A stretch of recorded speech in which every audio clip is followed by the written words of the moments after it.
We have to start from the beginning, so to say, for the audience who don't know you. David Icke, most people know you, but not everyone.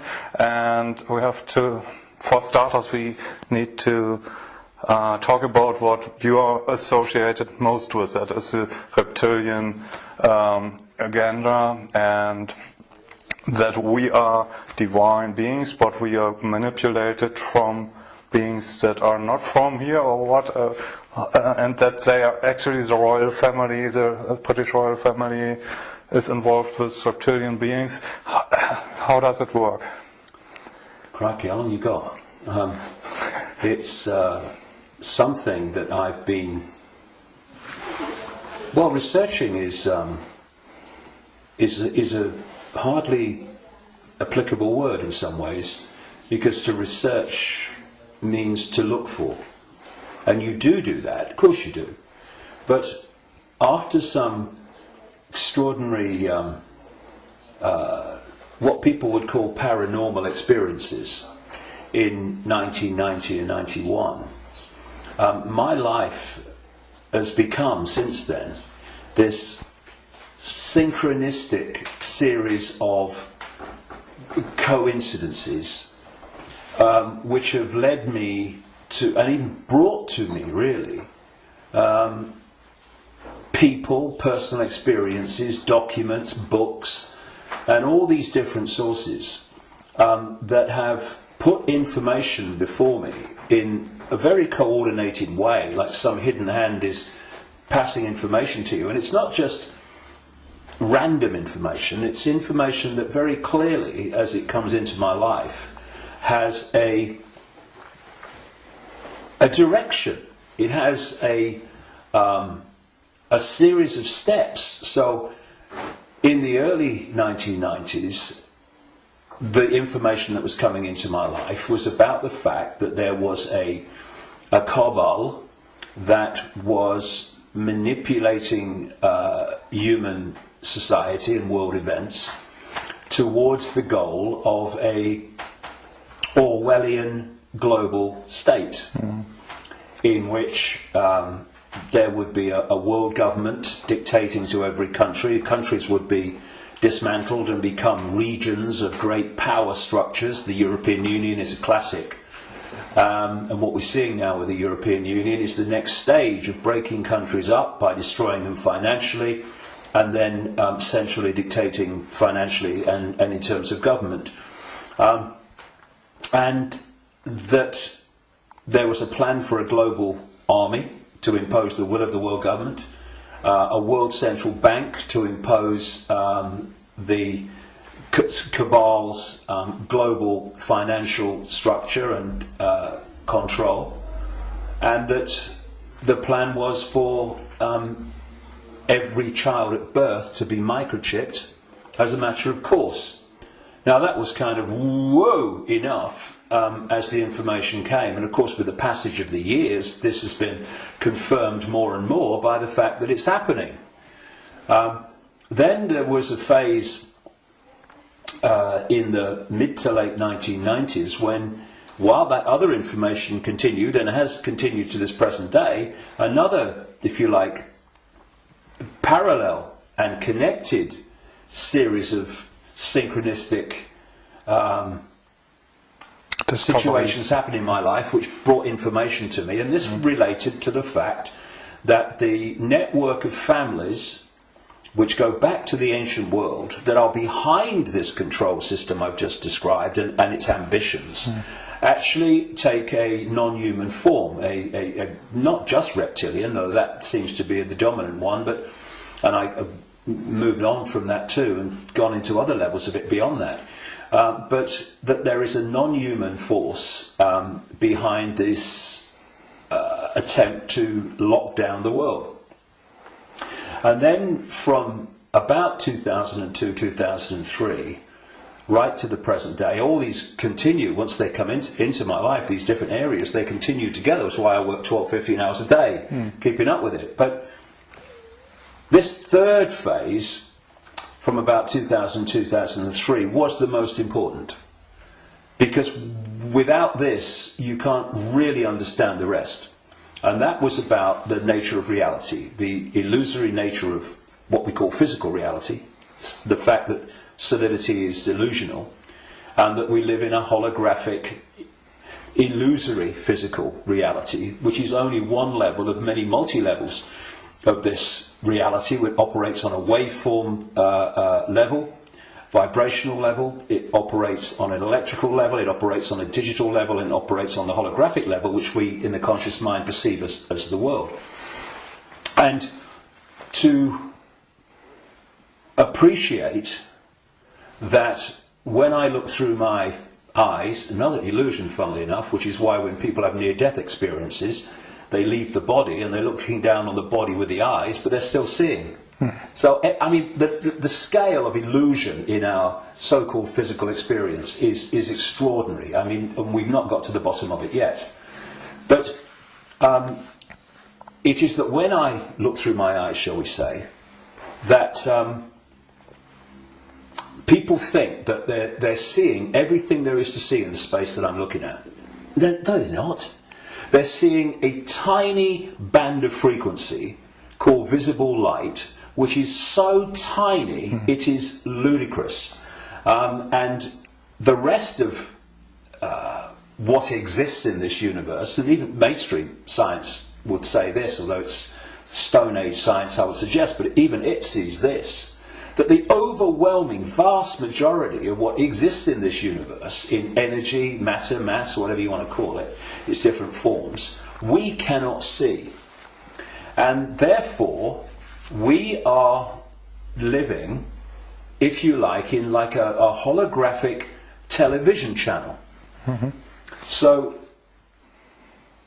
all I'm seeing now as I look here is this tiny frequency range called visible light. Channel 1. Yeah, but all the other levels of reality also share the same space as the one that we're experiencing. And, you know, we've got digital television coming in now and all that stuff, but if you take the analog version of television, radio too, they are sharing the same space without interfering with each other, because they're on different frequencies.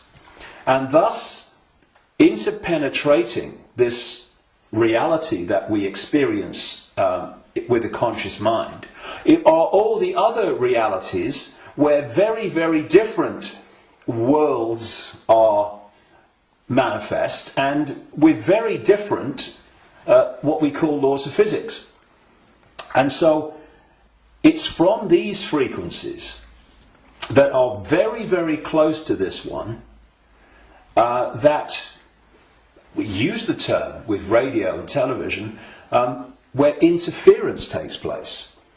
And if you have two radio stations that are well away from each other in the frequency band, then they don't interfere with each other. One's not aware of the other one. But you get two frequencies that are close, and it might be dominated by one, but there's interference from the other. Why? Because the frequencies are very close. Well, these manipulating entities, forces, shall we say, operate from a frequency band that's very close to this one, but not this one. So we might not see them, but they might be here. Well, let's give an example. You'll see stories of UFOs appearing out of nowhere and disappearing into nowhere. You'll hear stories about people saying this entity appeared out of nowhere and disappeared into nowhere. Well, they haven't disappeared. And they haven't appeared out of nowhere. What they've done is they've entered the frequency band that we can decode, the visible light frequency band that I'm talking about, and when it enters that, we start decoding that information because it's now in our ability to do that. And as we start decoding it, bang, to the observer, it appears that it's just come out of nowhere. And then it leaves that frequency range, and to the observer, it's disappeared into nowhere. It hasn't. It's just left that band that we can decode, which is tiny. And so, when I find this particularly compelling when I go around different ancient beliefs and explanations of what's happening, and you find that although they're using different names, they're telling the same story. For instance, there was a group of people, or shall we say a belief system, which goes back hundreds of years and has become known as Gnostic. This was the belief system of people that ran the great library of Alexandria, with Hypatia, who was slaughtered by a mob inspired by the Roman Church, because that library carried information and knowledge that would have, as it circulated, demolished the Roman Church's version of everything. And it was challenging the Roman Church version of everything. And what's interesting is whenever you come across the Gnostics' belief system expressing itself, you see it's followed by slaughter, suppression, and the destruction of that knowledge. So the Cathars in southern France were Gnostics in terms of their belief system. We'll go into what that belief system is in a second. And so, again, in went the church, and all these, people that kill for the church, and they destroyed the Cathars. It's, I think, 1244 was the last stand to the mountain fortress at Montségur in southern France, in the foothills of the Pyrenees. And again, it's not just we slaughter them, but we destroy their knowledge. But a fantastic thing happened in 1945 when a sealed jar of Gnostic writings, quite considerable writings, was found by a peasant in Egypt in 1945. And they describe much of the Gnostic belief system. Now, key in my interest, one of the things, of course, as a quick aside, they were telling a very different version of the Christian story. And we might get into that because it's relevant. But the key thing for me was that around a fifth of these texts were about a phenomenon they called the Archons. And the Archons, these Gnostics said, were a manipulative force that operated outside of human sight, that was basically, as we would call it, an energetic form rather than what we would call a physical form, though it could manifest as physical form through holographic projections and stuff. And these writings even talked in their own way about the illusory nature of this reality. And they talked about the Archons were the, if you like, like cyborg, we would call it, troops of something they called the demiurge. And the demiurge is what Christians call the devil, and this negative force. And what these writings said is that this reality that we're experiencing was not created by some divine force. It was created by the demiurge and the Archons, and it was a fake reality. And that they manipulated by accessing the human psyche and manipulating humans' perception of reality. And there was some very, very interesting things that they said about the Archons. And one was that they lacked the ability to express the creative force.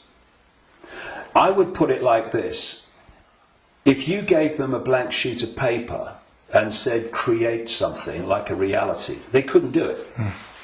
But what the Gnostic writings say is they're experts at taking something that already exists, like the reality before this hijack, as I would call it, the one we experience now, and twist it.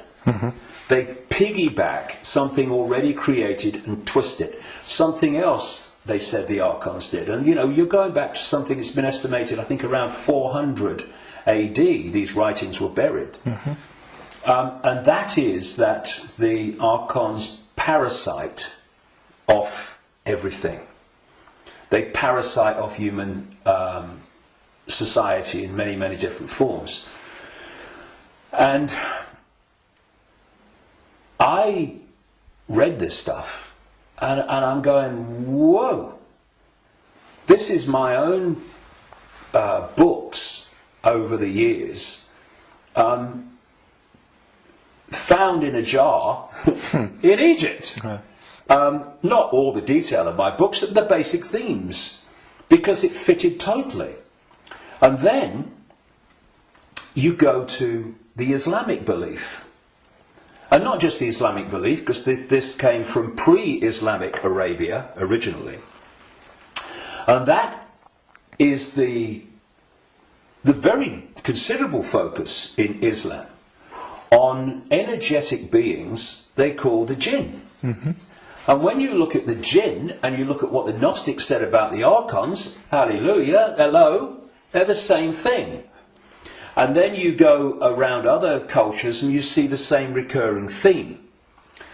And so when you look then at human society,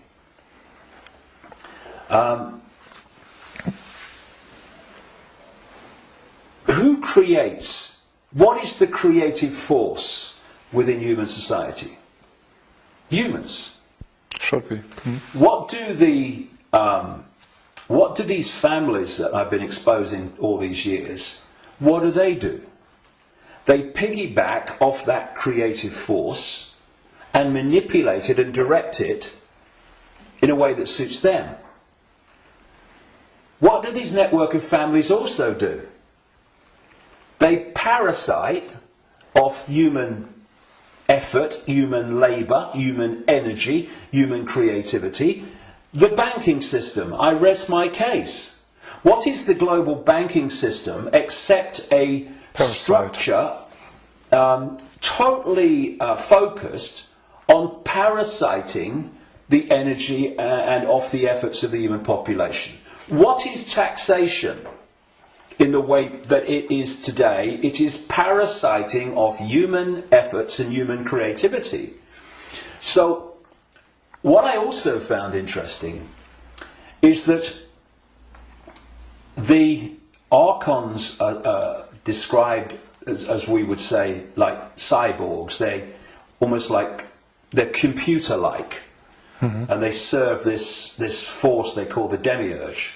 Well, I've been talking about these reptilian entities that operate outside human sight but can come in, and the Archons can, but they can't stay for long because of the frequency difference. They can come in for a while, but it takes so much energy to stay in our reality because it's not their natural frequency band that they can't stay for long. And what they've done, just a quick aside before I continue that thing about the reptilians, what they've done is they have created a network of bloodline families going way back to the ancient world, which represent their interests with invisible light because they can't come here and stay for very long. So these families, where their outer human form, if you like, is operating within the frequency band of visible light, they are the Archon representatives within human society. And this is why you get this network of families that sit on top of the banking system, the transnational corporation network, the media ownership level, top of science, top of the education system, top of the military, top of the global intelligence network. These are these families representing what the Gnostics call the Archons. And I was just going to say a few minutes ago, when you look at how these Archons are described, they're just like the reptilians that I've been writing about for years in terms of their computer-like structured to the point of obsession society, which absolutely knows its hierarchical place. Every level knows its hierarchical place in it. And it's very robot-like and computer-like. It's not a flowing creative force. It's very structured. Boom, boom. And that's how the Archons are described. They have no compassion, no yes. I mean, empathy. The only one time I've taken psychoactive drugs in my life was in 2003 in a rainforest in Brazil, when I took a rainforest potion called ayahuasca. And I went into, I had an amazing time. Some people have bad time on it. And for 5 hours, this voice, so strong when I went into an altered state of perception, talked to me so loudly and so powerful about the illusory nature of reality for 5 hours. And when I came back, and because I had instant memory of all of it, when I came back and checked it all out, you could see very quickly that mainstream science in all its different disciplines has shown that what I was told that night is true, but because the disciplines are kept apart and are war with each other for funding and precedence, that the dots never get put together, because they're not meant to. We're not supposed to know what reality we are experiencing. It gives us too much power once we know. And this voice said to me at one point, about when it's talking about the computer-like nature of these manipulators, if you programmed a computer to abuse a child, would the computer have any problem with it? No. Why? Because it would just decode the data and act in line with the data, the software program. And this reptilian force is very much like that. Very structured, very predictable. And interestingly, because most people don't realise this, but one of the most important parts of the human brain in terms of human behaviour and response and reaction to situations is called the reptilian brain, or the R complex. And when you look at the traits of the reptilian brain within the human brain, of course other parts of the brain balance that out, or should do, but when you have more reptilian genetics, those traits of the reptilian brain are obviously more extreme and more pronounced. And one of this is mainstream science, one of the key traits of the reptilian brain is obsessive ritualistic behaviour. And what is ritualistic behaviour? It's following the same pattern, day after day, week after week, repeating repetitious behaviour. Now, this is robotic, and so you've got the reptilians described in those terms, the Archons described in those terms, etc. And these forces are different expressions and names for the same thing. Now, one of the manifestations of this network of bloodlines that represent this archonic reptilian force within human society is the royal families going back to the ancient world, and the aristocratic families that surround them. Why? Because where did the idea that certain bloodlines should be king or queen of a people, and you have this hierarchy, because this is the other thing about reptilian genetics and the reptilian brain, it's obsessed with hierarchical structures of power. Look at our world. Look at the royal families and the aristocracy. It's absolutely rigid with hierarchy.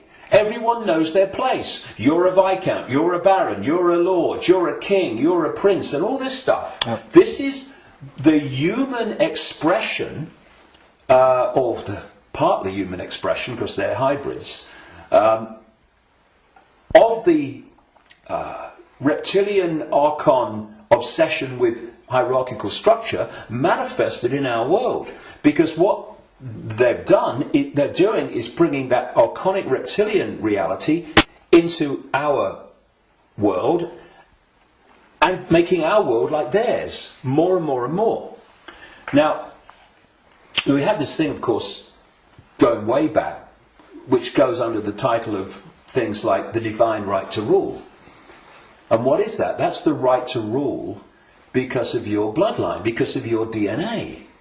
And we have the ancient emperors of China claiming the right to be the ruler because of their descendants from the serpent gods.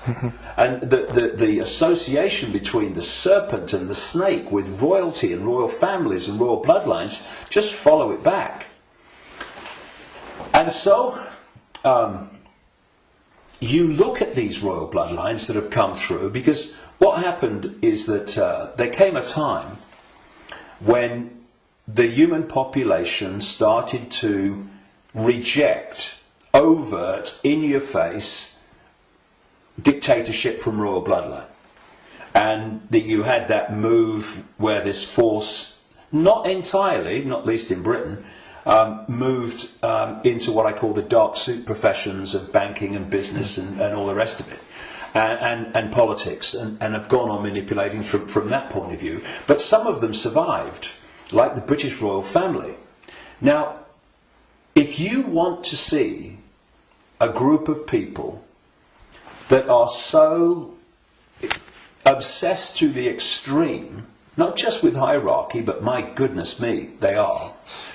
The whole British class system, as they call it, is based on, obviously, hierarchy, which is based on the head of state being the Queen. But you want to see a group of people who are obsessed with ritualistic behaviour. Look at the royal family. She goes to the same palace at Christmas.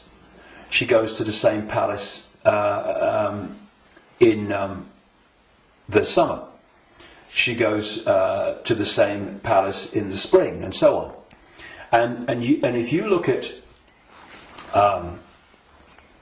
the royal year, it's ritualistic. It's a hamster's wheel, repeating. And then, and we've seen in the week that we're talking, 60 years, the Queen Elizabeth, 60th year on the throne, the Diamond Jubilee. It's really been in our face in the last few days, and I've watched as much as I can because I wanted to follow the ritual.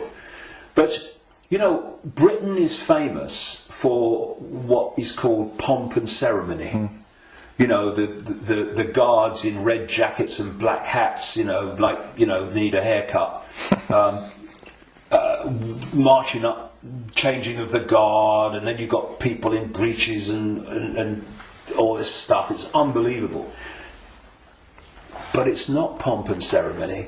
It is ritual. Repeating ritual. So if, you know, I'm saying, and I've said for years and years and years, I've been saying it this week as this is unfolded, that the British royal family, and the royal families of Europe too, but the British royal family is an expression of this hybrid bloodline which represents these other dimensional forces within human society.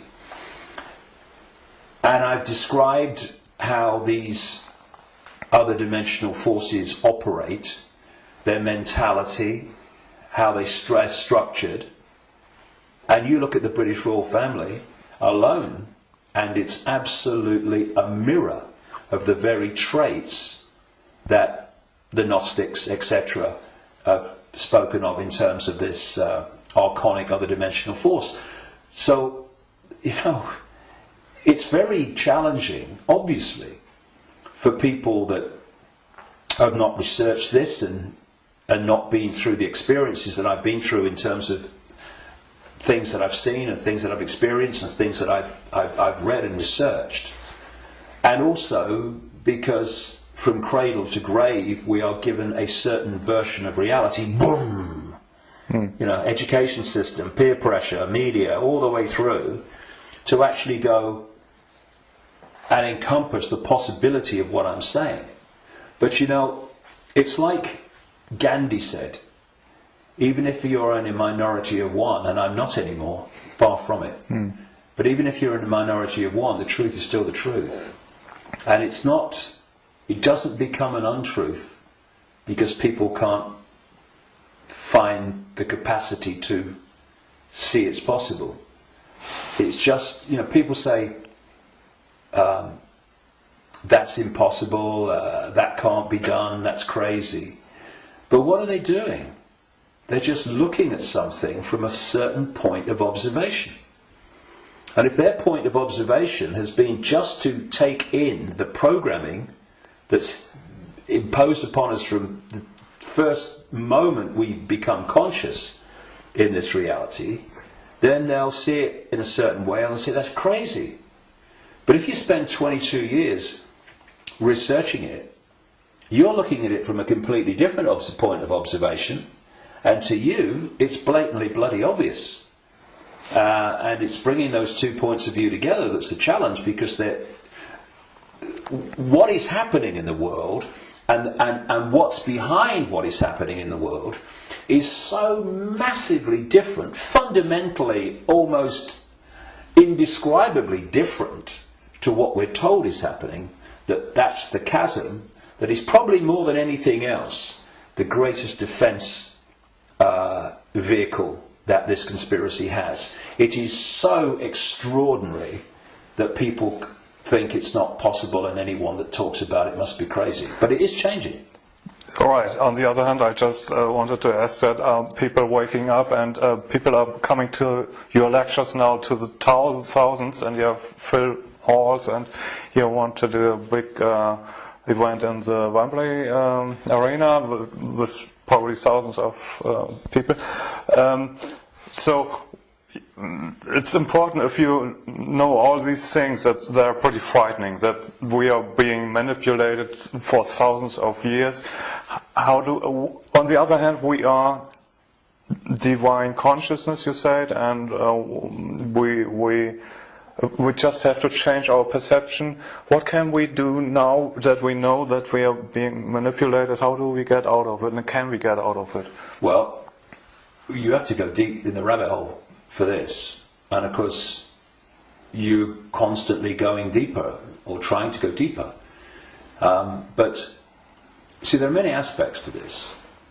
When again you scan the ancient world, including texts that came through to be things like Genesis and the Bible, there is another common theme, and that is that there was an interbreeding.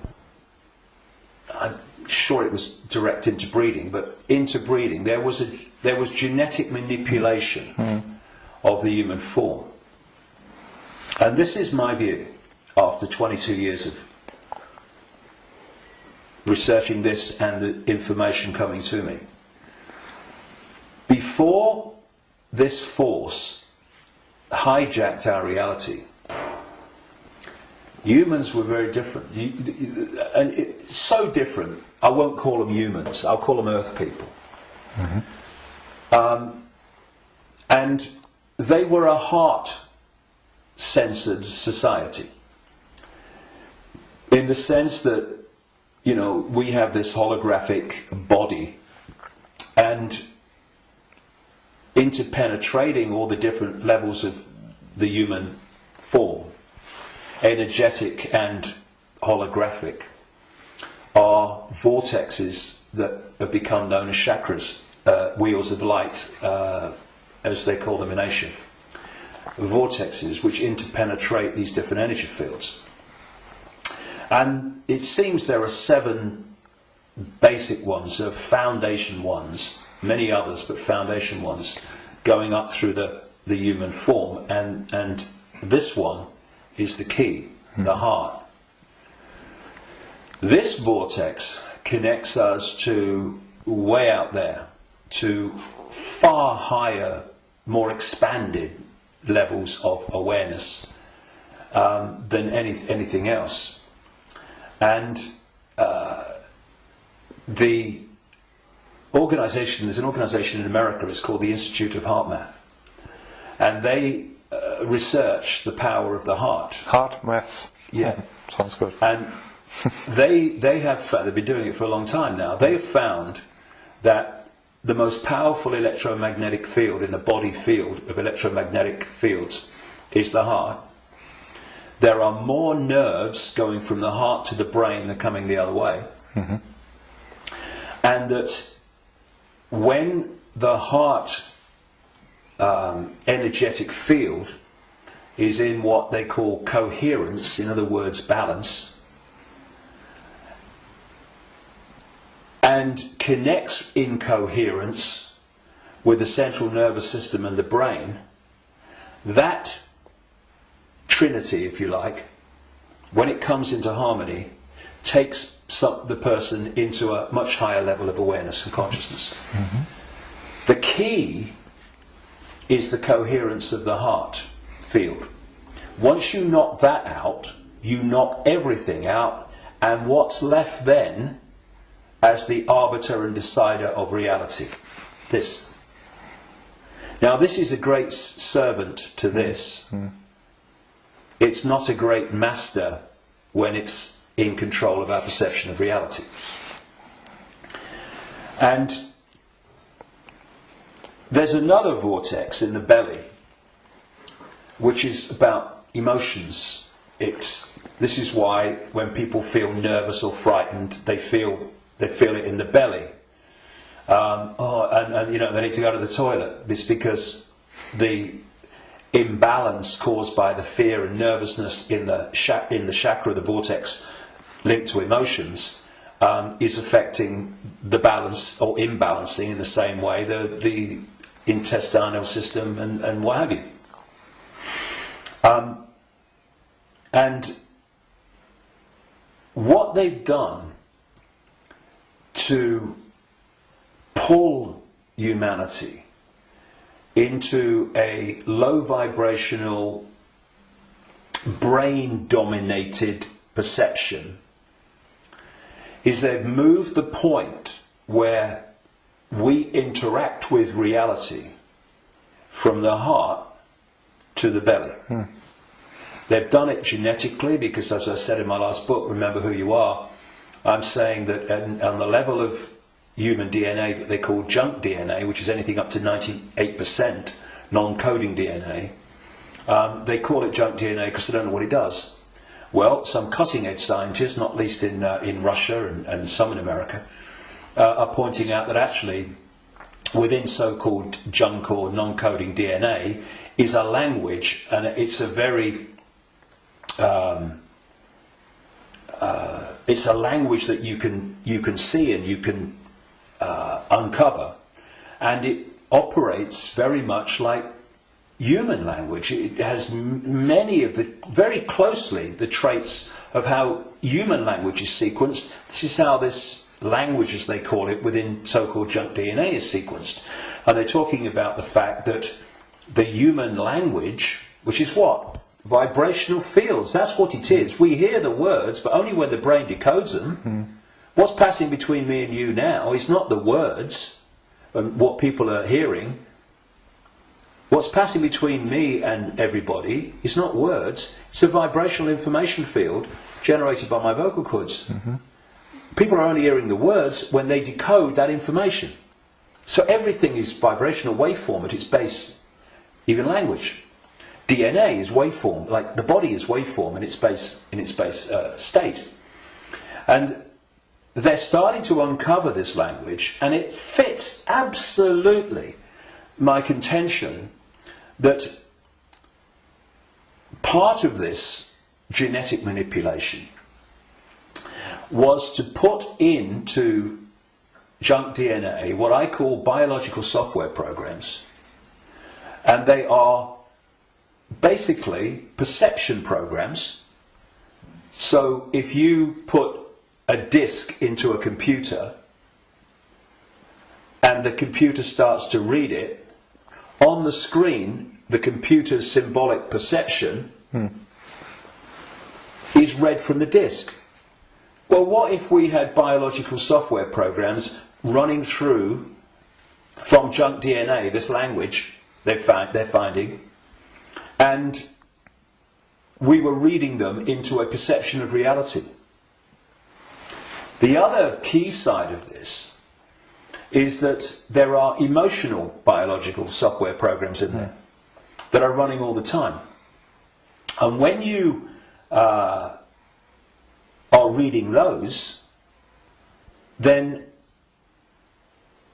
you are in the belly, because they're low vibrational software programs in terms of emotions, because they're all about fear and all the subdivisions of fear, like anxiety and frustration and depression and guilt, all these expressions, different expressions of fear. And if we do not open our minds, I call this the human body-mind computer, biological computer. If we don't open our minds and let the true self in, consciousness, then humans are operating literally in a closed system in which the DNA emotional and perception programs are running and not being challenged by a level of awareness that is beyond the program.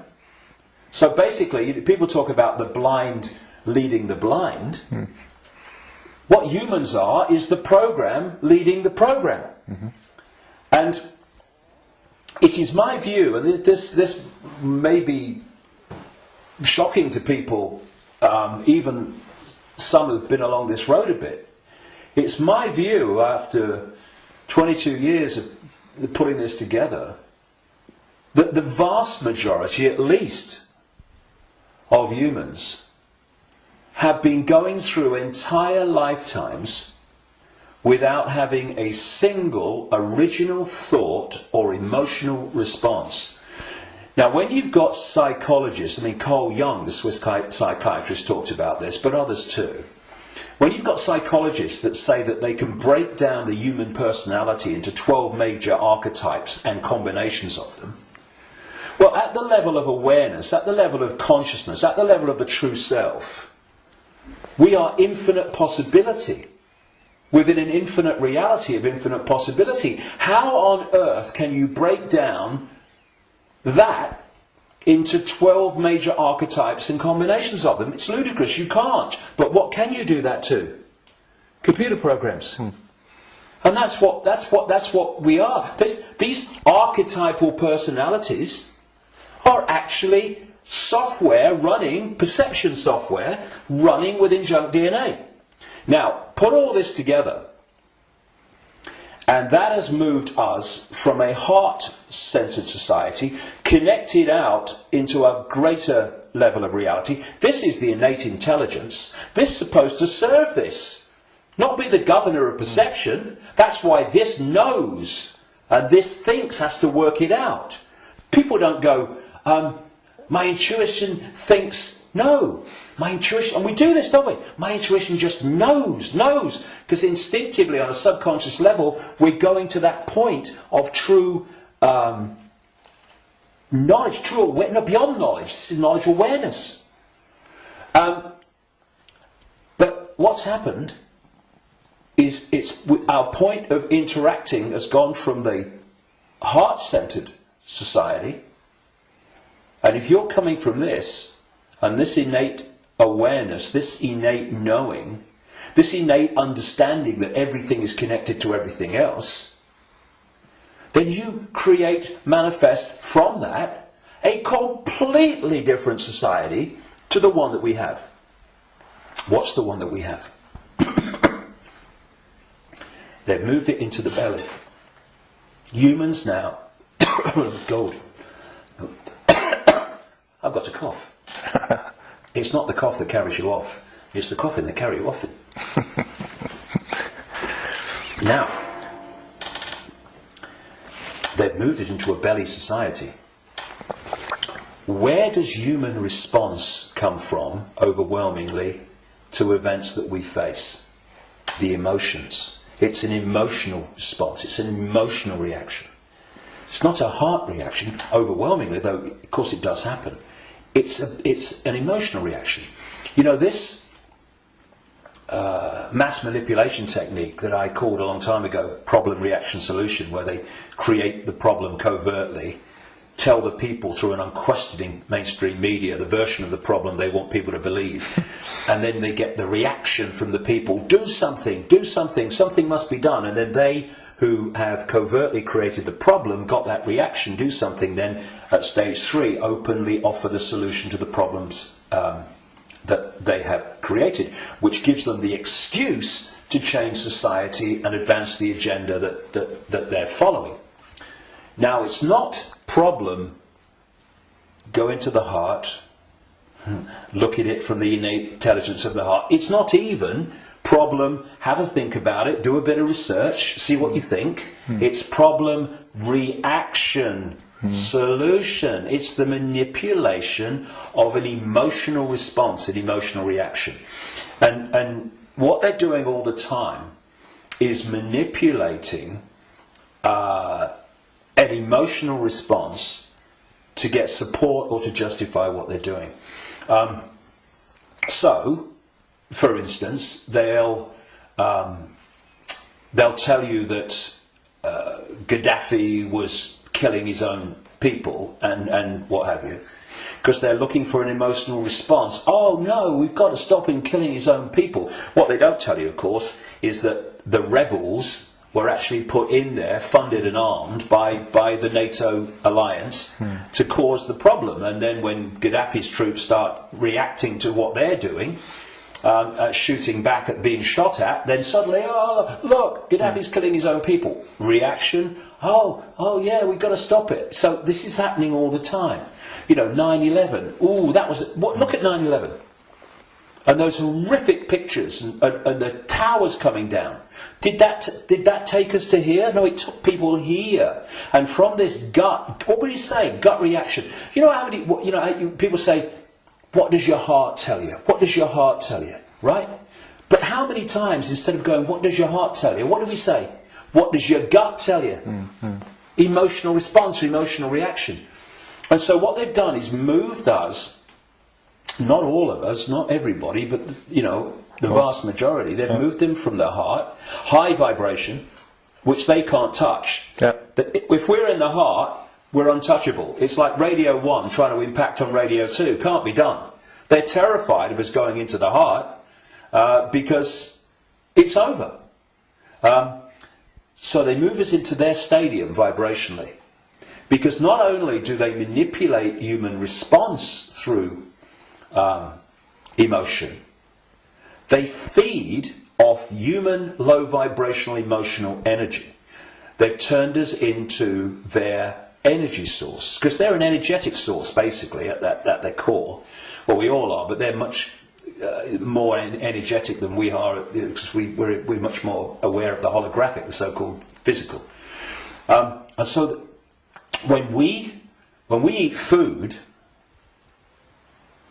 we think we're eating physical food. There is no physical.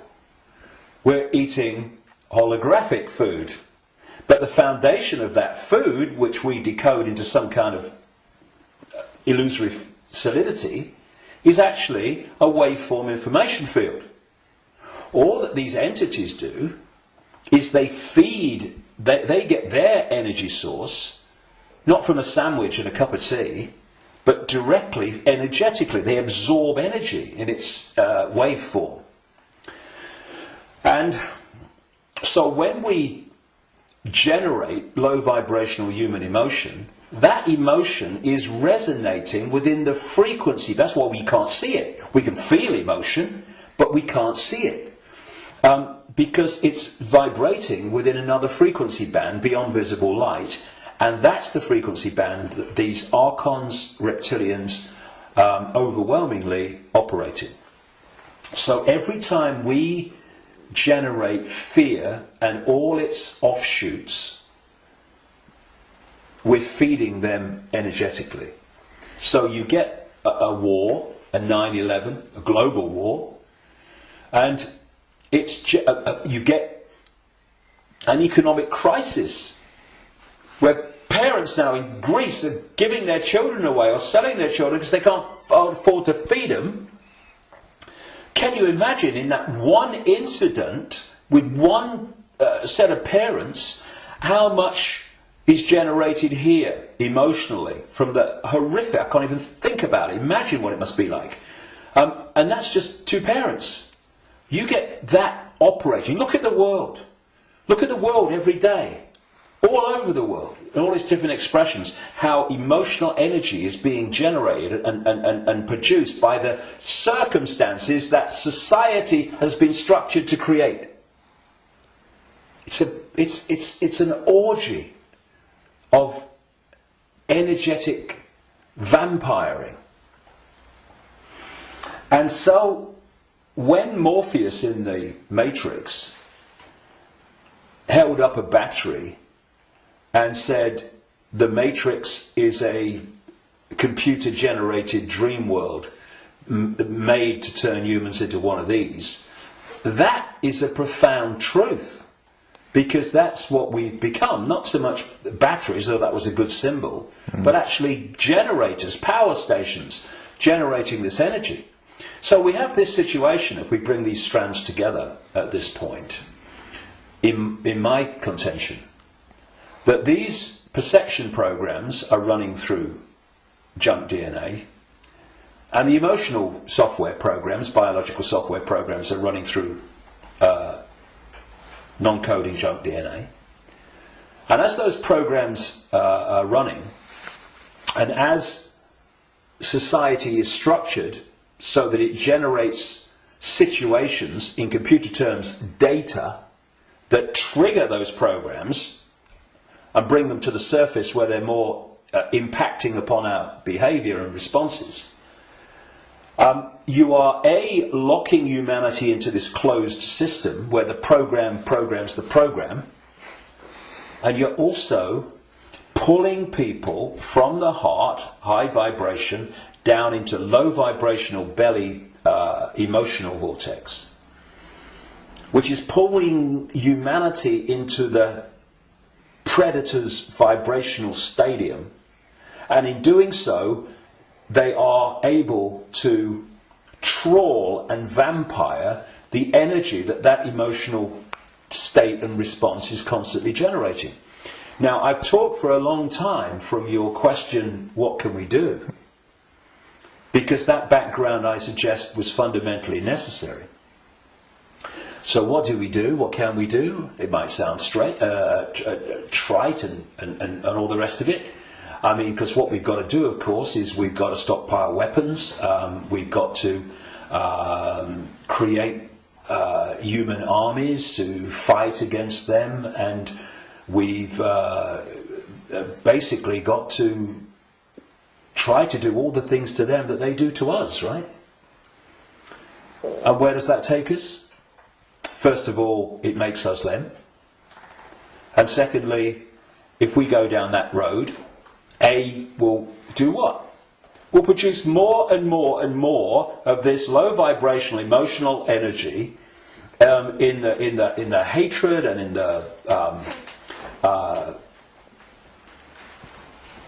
the anger that we produce. And we will also, if we go down that road, we will have symbolically weapons that manifest as a pop gun against state-of-the-art weaponry. So, although it's very macho and very, we've got to fight. I love Tony Blair once, he said, we've got to fight for peace. Sorry, can I just have some time to work that out in a darkened room, please? And it is something that, when you look at it, is very good for the macho we've got to fight him. But as a strategy of bringing this down, is doomed to failure and disaster, because it's playing the game they want us to play. And if you're in that macho mode, and you think the whole spiritual side of things and stuff like that is namby-pamby, airy-fairy and a bit, soft, then what I'm going to say will make no sense. But if we are going to bring an end to something that has been created and perpetuated by something happening, then we can fight that something, or we can remove that something. And if you've got your finger in, a boiling pan of water, well, you can turn the gas off, or you can literally take your finger out. In other words, instead of finding a solution to the problem, turning the gas off, not really a solution, your finger's still in there, you remove the cause of the problem. The cause of your problem burning in the water is because your finger's in the frickin' water. So remove it. Done. And if you look at any situation that we want to change, you will always find that removing what has caused the problem is always far more effective than finding a solution to the problem that you've caused. And so, we have this control system, we have this constant and gathering, expanding imposition and dismantling of people's lives financially in all these different ways. And we can say the solution is to fight the system and get out on the streets and fight and all this stuff. Or we can say, what has caused this reality that we are experiencing? So why not remove the cause of the problem? And this is not about fighting. It's not about macho man responses. It's not about shouting loud. It's about changing the way that we interact with reality. And in doing so, stepping out of the influence of the programs that have been running human perception and emotional response throughout known human history, and are creating the world that we live in. Because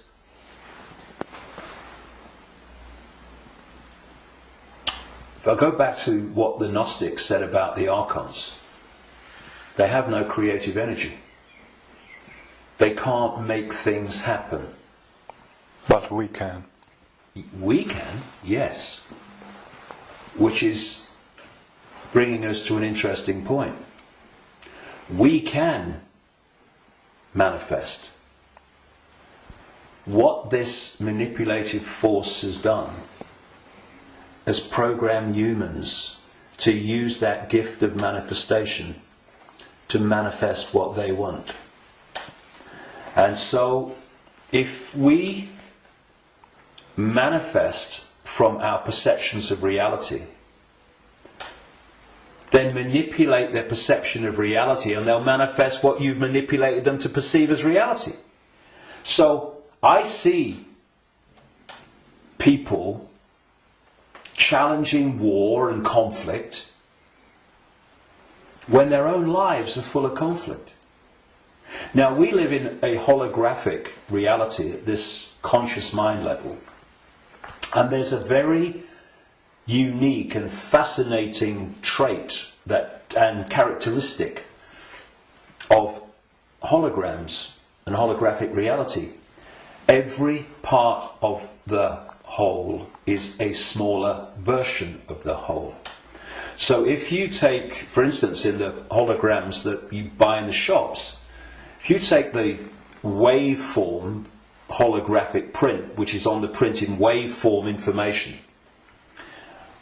and you cut it in four, and you fire the laser which reads that information in effect and brings the three-dimensional holographic image projecting from the waveform information on the photographic print.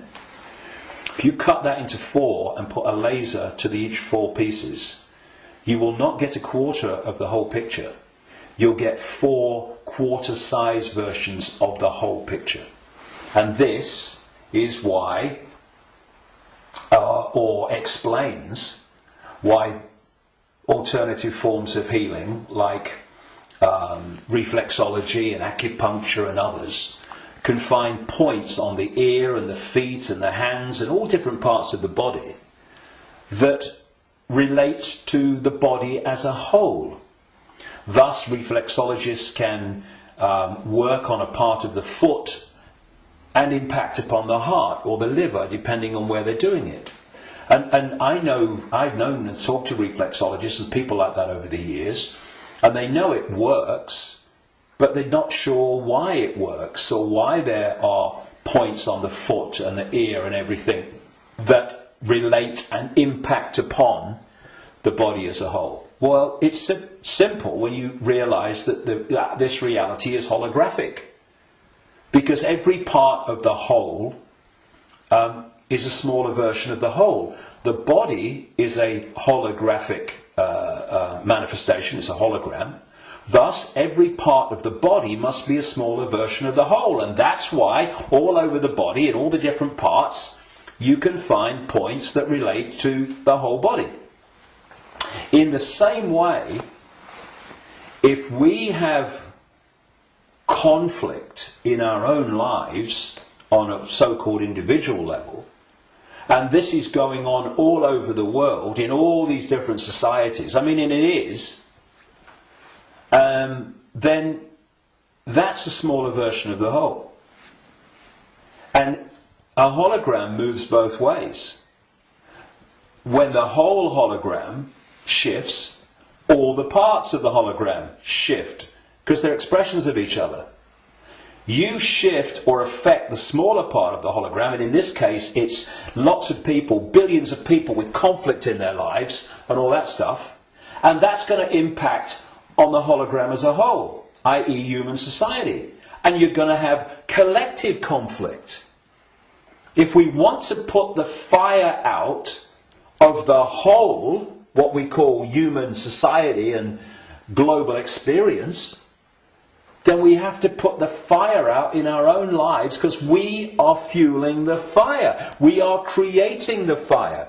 This is why they want conflict and disruption at all levels of society, because they know that they're constantly impacting upon each other. We have conflict in our own lives. Collectively, we are manifesting collective conflict. You have collective conflict like bombing Libya and Iraq and what have you, and the global conflicts. Those collective conflicts then impact on the individual that reacts to them with a lot more emotional, belly-based emotional response. So everything is connected to everything else. Everything's impacting on everything else. Now, those behind this manipulation of human society, they know that. And they have been playing humans like a violin for so long. And this is why, not the only reason, but this is why they created human religions in this part of why, because there were many whys for that, and why they created human science, which is, I call it Stone Age science. It's song sheet science. It's not science.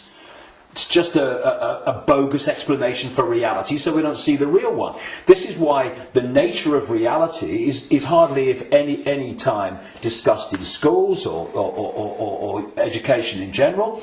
And I travel around the world. I've been to 50-odd countries, many of them many times. I've seen the streams of television channels, not least places like America. You're going through the zapper button, and there's channels after channels after channels. I have never seen one that was asking the question with an open mind, Who are we? Where are we? What is reality? Now that is ludicrous. I mean, we have a situation where probably the vast majority of people go through a lifetime, until they come to the end of their lives and they're thinking, where do you go? Who don't even think about, who am I? You say to them, who are you? Oh, I'm Charlie Jones. I drive a bus. And they'll tell you your family history, they'll tell you their life history and all that stuff. That's not them, that's their experience.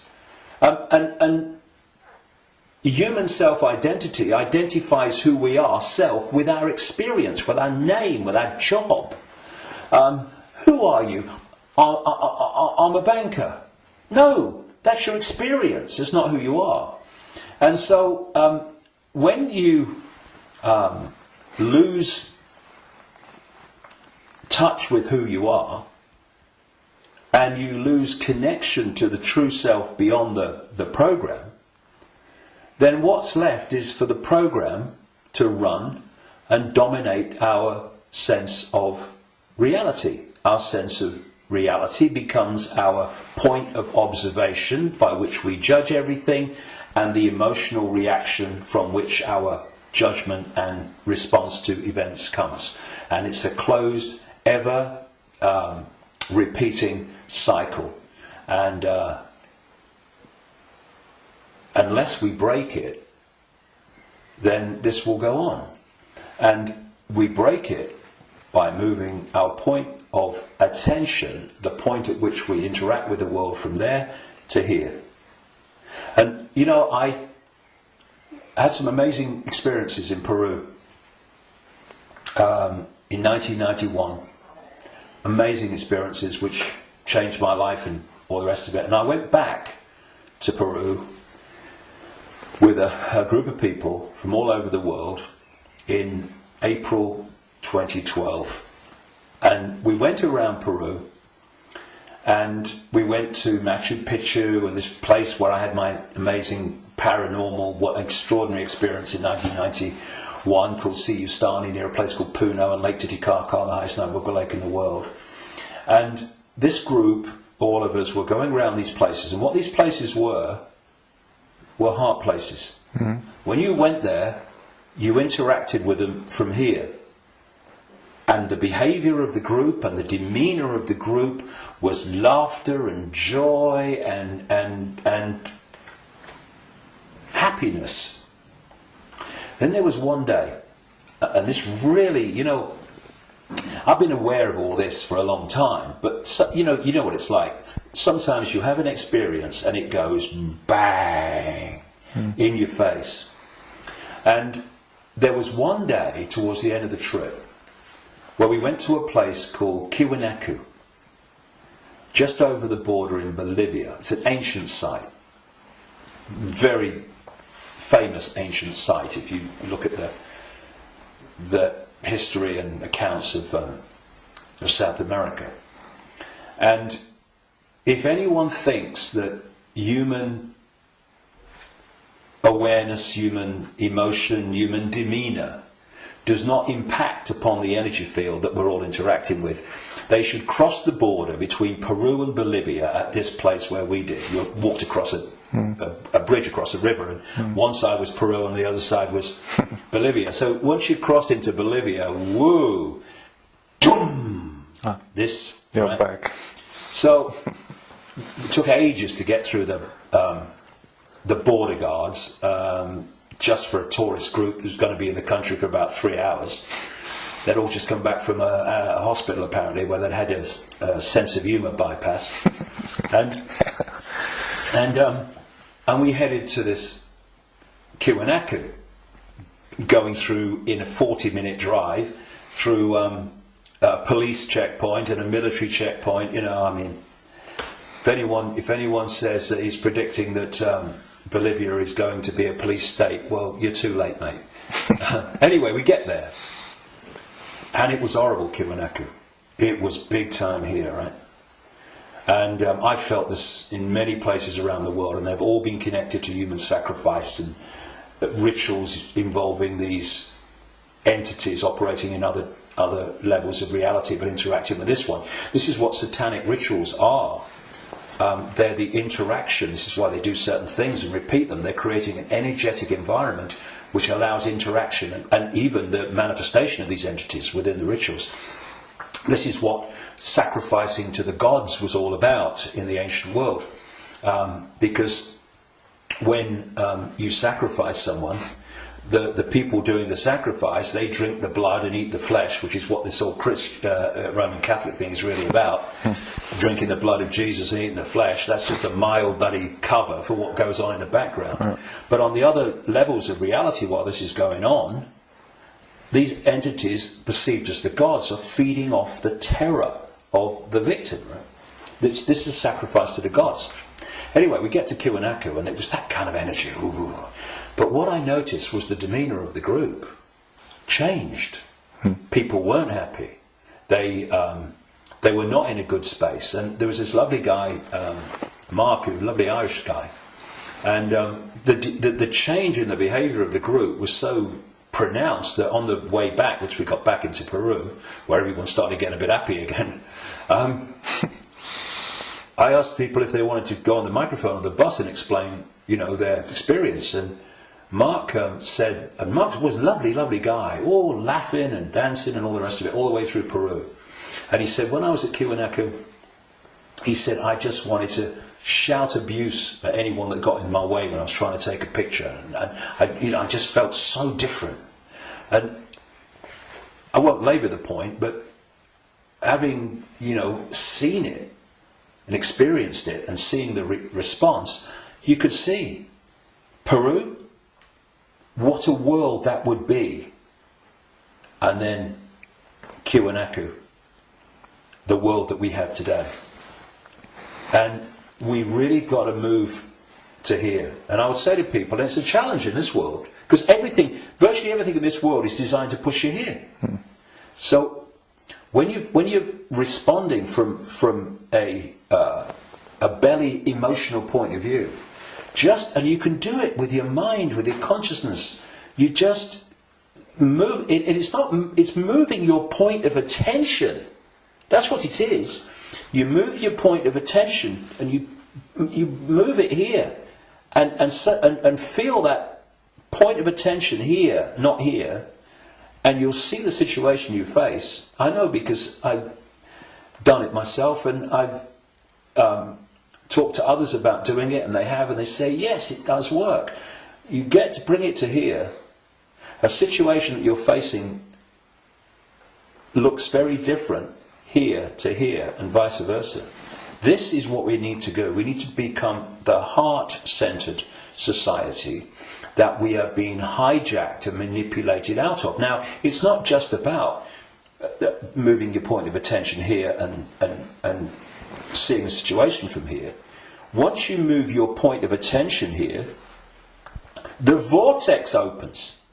Because now you're interacting with it with your own awareness instead of interacting in a way that's dominated by this emotion. And when that opens, what comes through that energetic channel is innate intelligence, innate insight, innate knowing. And suddenly you're seeing the world and getting insights into things, and you're seeing what is happening as it is, and not as this is programmed to see it. And this is programmed to see it. You see, the brain, isolated from the heart, works in unison with the emotional chakra, and these two in unison, crikey, they're a bloody nightmare. Look at everything about human society that you don't like.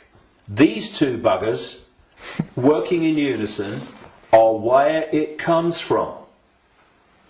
So this. we go there. See, this, I'm talking about these emotional and perception programs that I say are running through junk DNA. Once the heart is no longer impacting in any way significantly on our sense of perception, on our sense of reality and all the rest of it, our sense of response, then the brain becomes the governor of our what? Perception, which is dictated to the brain once this is out of the way, which can override those bloody programs running through junk DNA. Piece of cake. You know, this is where the power is. This is what they're terrified of. So once that's closed down, this is what's done by the program and the way society is structured, then this becomes the governor of perception. And what it is doing, it is decoding as a sense of perception the perception programs running through junk DNA. And that perception of something becomes an emotional response to something, and this is an emotional response from the programs running through junk DNA of the emotional programs. So here's your, if you like, your holographic manifestation of the perception programs of self and the world and reality running through, and here is your holographic expression in response and reaction of the emotional programs running through junk DNA. And these have created the world we don't like. They've created the ability of the few to dictate to the vast majority.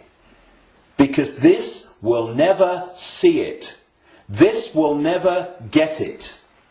Except up to a point.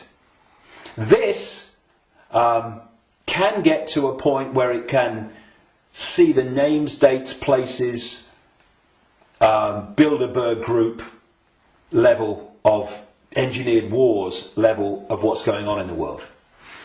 But seeing where that is coming from, what's behind it, you've got to go into here. Because if you don't, you can't get into the rabbit hole. Because this can only go so far. And it's my view, and in my experience anyway, that if you are an expert in 9/11, in engineered wars, engineered banking scams, manipulated political nonsense, then you are still walking around the outer rim of the rabbit hole. You've not even entered it yet. Because it's still the movie. This holographic reality is like a holographic movie, and when a movie has hit the screen, that's it, it's a done deal. You've got to change the movie now. And that's what this world is, this holographic world. Because what the human body computer is doing is taking vibrational waveform information, which is what the five senses do. It's turning into electrical information, same information, different form, and it communicates that to the brain and the whole genetic structure, in fact, and that decodes it through into the digital and then the holographic. So the holographic, this apparently physical world, is the end of the story. That, in movie terms, is the movie hitting the screen. You ain't going to change it. You won't stand up in front of a movie screen and start shouting at the screen and telling the movie to change, will it? People will go, you're mad, mate, you're mad. If you want to change the movie, you've got to change the reel. It's being projected from back here. But that's what we're doing. You know, so many ways that people respond to this conspiracy when they meet it at some level. It's, we must get out in the streets and protest. Well, I'm not saying don't. But that's still trying to change the movie when the movie's hit the screen. If you come back and go deeper in the rabbit hole, and you understand where this movie's being projected from, which is from other frequency bands of reality through the Illuminati families and the Illuminati structure within visible light human society to become the movie we call human society, then you can go back to the point it's coming from, and therefore you can change what's coming. You can change the movie. And that's what we need to do. And to do that, you know, those that... And I'm not knocking the five sense level of the conspiracy and communicating it, 9/11, manipulating. I'm doing it every day on my website.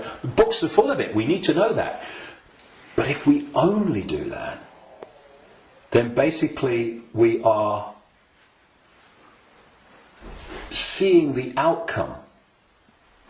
We are not seeing the origin. And you cannot change an outcome without changing the origin.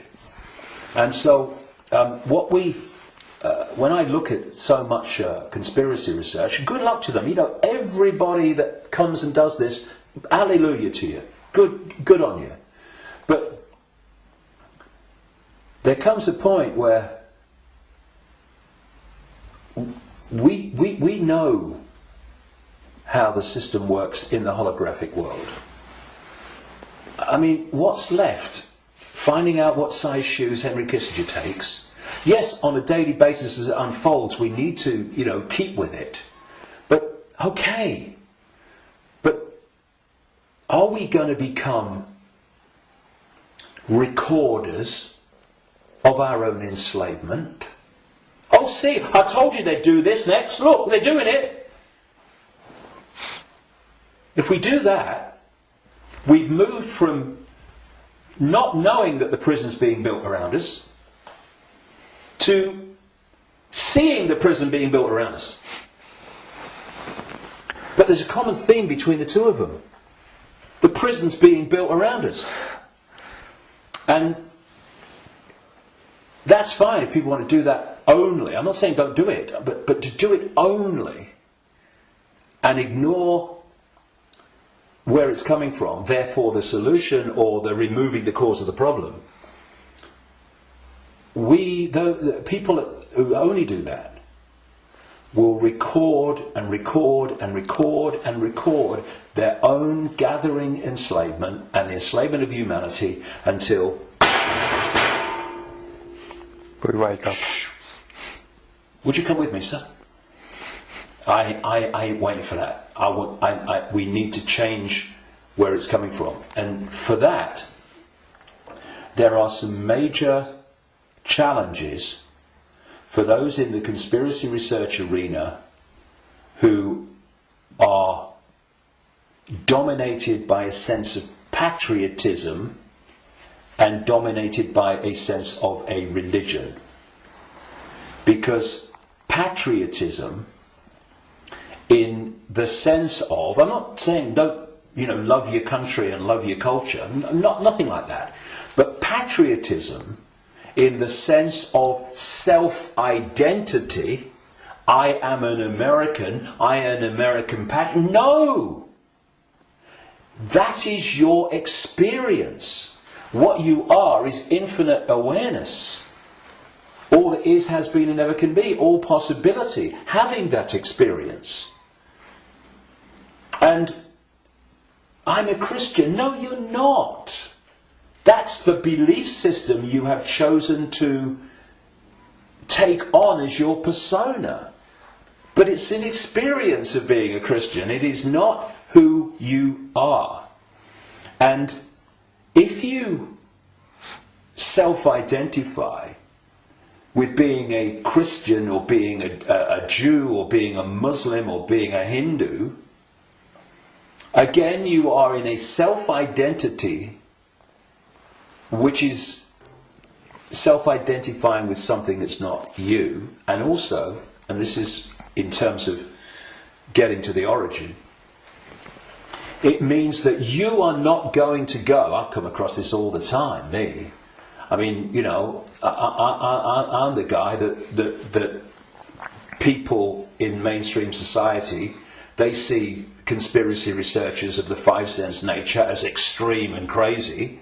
A lot of them see me as extreme and crazy. Because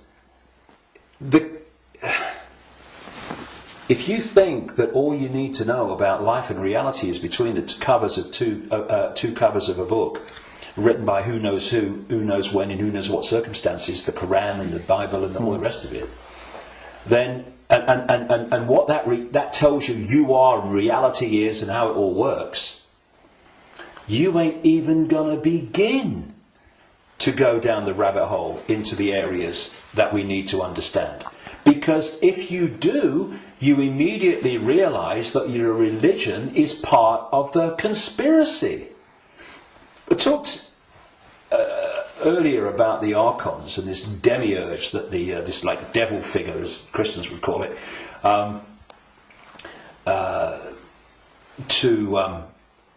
that the Gnostics talked about in their texts. Well, that demiurge and those Archons, those jinn and whatever you want to call it, those reptilians and all the different facets, They are the force that the major religions worship as God. Yeah. It is the Islamic God, it is the Christian God. Well, I'm being controversial now, aren't I? I have been known to. I don't care. I want the truth, not the popularity contest victory.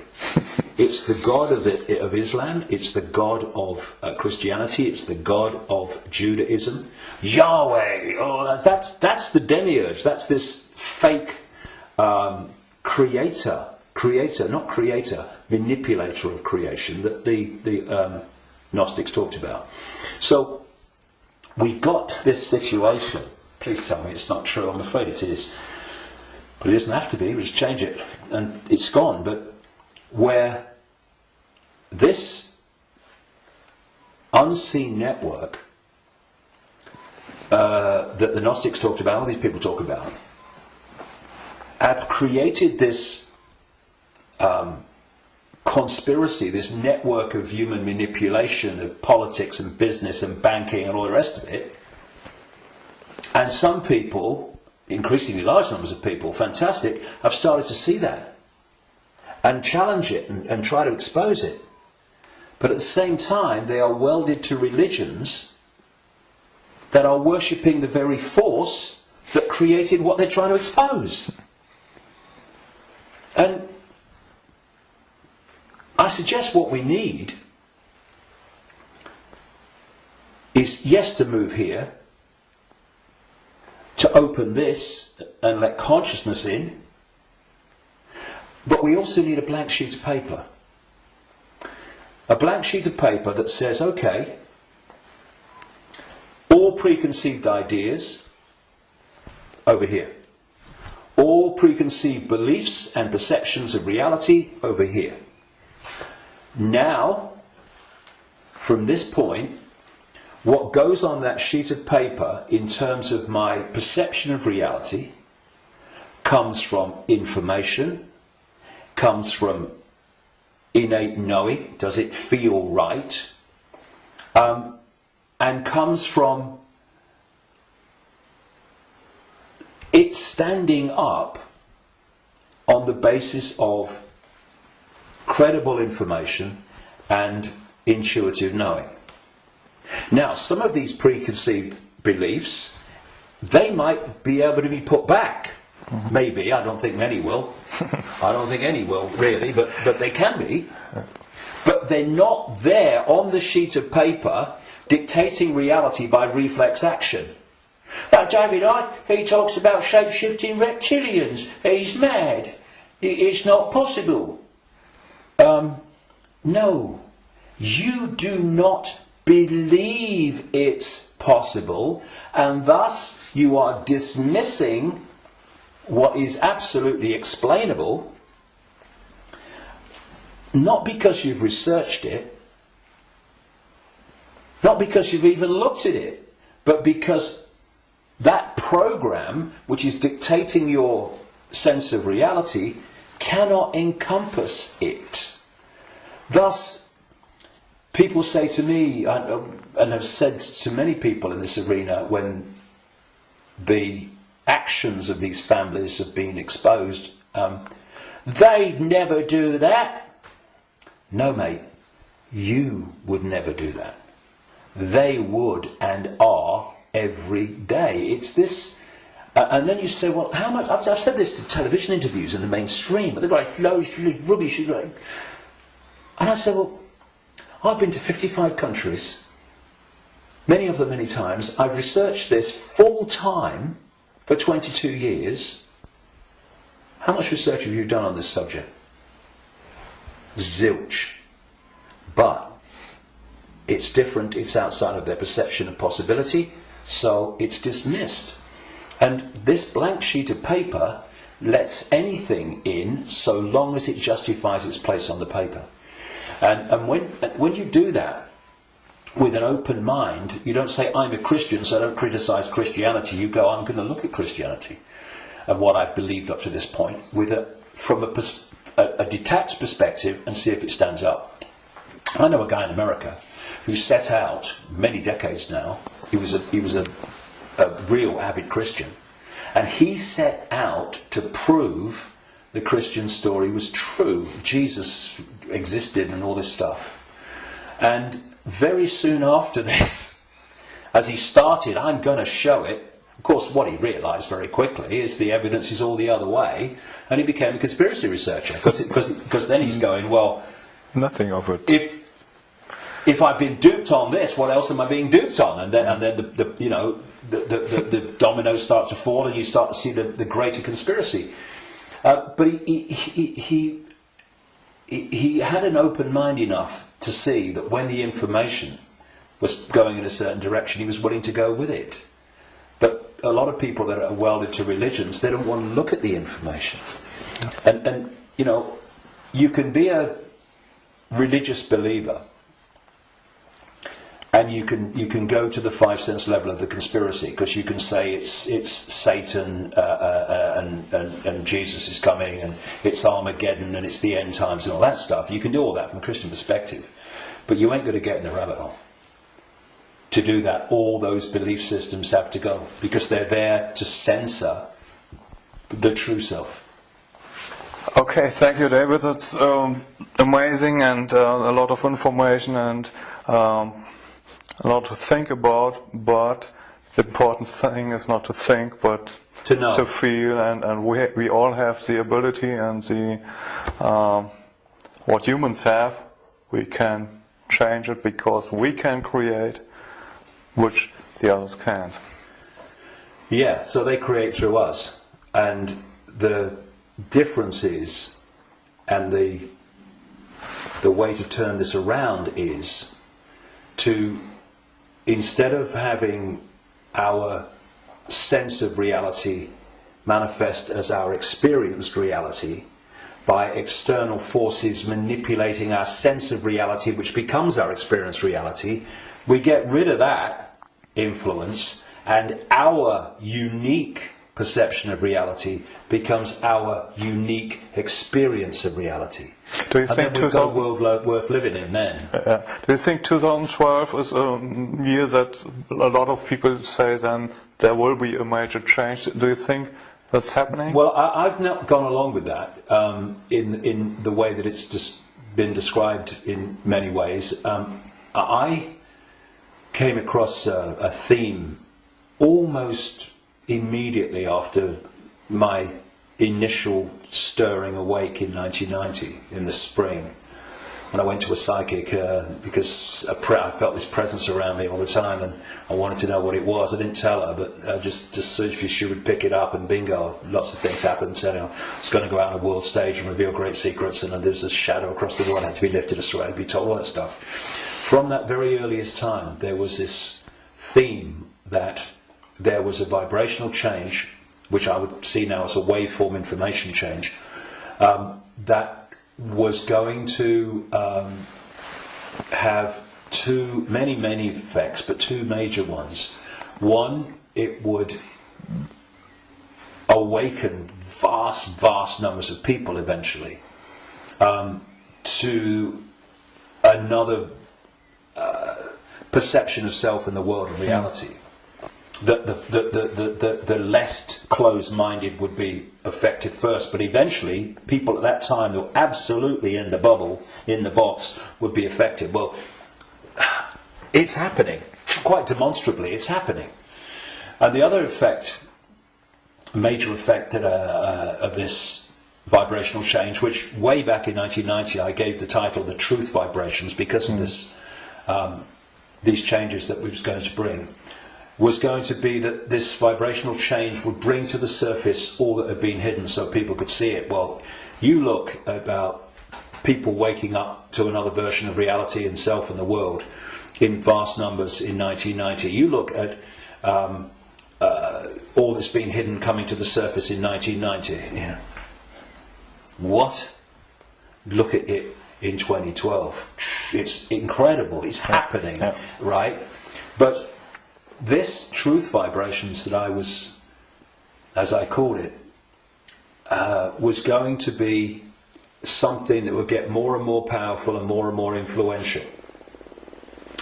And the significance the greater significance for me of 2012 is that it's not 2011, but it's not 2013 either. However, I think that what we are seeing in 2012, and we'll see more of in 2013, 14, 15, is that we are now reaching a point in this where it's starting to be tangible in its impact. You know, I'm seeing people now within the system, doctors, scientists, people like that, are starting to look and saying, it's all nonsense, isn't it, right? Now so we've reached a point in 2012 where this is becoming more and more tangible. And I think by the end of the year it will be more tangible, you know, because this is an ongoing thing. And the focus on 2012 in a positive way about, you know, this is going to be the Great Awakening. And I don't think it's going to be the Great Awakening in 1 year, but that focus on it, people are focusing on the fact of awakening, and that's bound to impact upon people opening their minds. The negative part about it, of course, is this stuff about the end of the world and all that stuff, which brings, where does that take you? It takes you here. So I think that 2012 is significant in that way. But in 2013, we're going to see the impact even greater, 2014 even greater. And there's going to come a point where this information vibrational change is going to reach a tipping point where it's the dominating perception. And at that point, the House of Cards will come down. And one of the other themes in the last 22 years that I picked up from many different sources and stuff is that just when the control system appears to hold all the aces and has got everything in place, it's going to come down so fast it's going to be shocking. So for a little while longer, I mean, we're seeing it now, you know, President of the United States every day deciding who's going to be killed in a drone attack and all that stuff without any due process or anything like that. So we're moving, but at the same time, this awakening is moving as well. And, you know, the president and the control system and their agenda and their unfolding Orwellian state, although it's not called that, the facets of it as they unfold are all over the television news and they're in all the newspapers. So people can get the impression, understandably, that that's all going on. Oh my goodness me, look at this. What's not in the papers, what's not on the television, for obvious bloody reasons, is that this is this quiet, well, in terms of people like me, as loud as I can bloody be, awakening, but a quiet awakening with most people is gathering and it's growing. And it will eventually be like a tidal wave of change and bring an end to this bloody nonsense, because the power that is used to enslave and manipulate us is merely the power we give away every day. When we stop doing that, there's a very high, loud bang and the House of Cards comes down. But so that's the revolution. The revolution is not stockpiling weapons and hurling abuse and all this stuff. The revolution is remembering who we really are and the power to dictate our own reality collectively and individually that memory brings. That's the revolution, remembering who we are. That's why I call this big event at Wembley, Remember Who You Are. It's the key to everything. If we don't remember who we truly are, infinite consciousness having an experience, nothing's going to change. And but we are, and so it is. It's changing. We can see it, and you're part of it, and we're part of it, and I thank you for what you do. Well, thanks. And anyone can be part of it. It's just a choice. Right. Thank you, David. Cheers, mate. Thank you. Thanks a lot.